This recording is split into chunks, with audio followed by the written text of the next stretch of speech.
This is the video to learn how to remove grid lines from specific cells in Excel. So select that area and in the home button in background color select no fill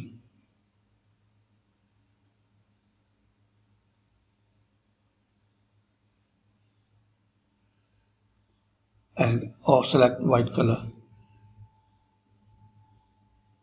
So this way you can remove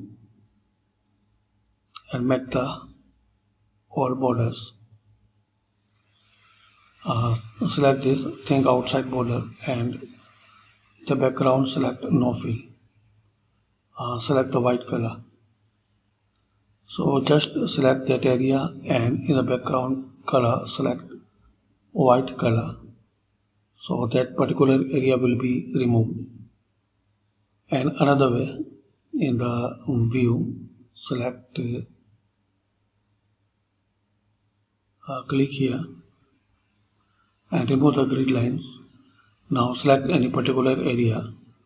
In the home tab select here all borders like this.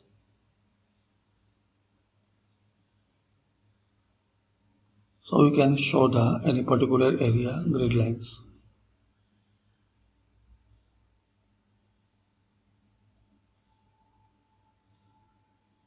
That's it. Thanks for watching.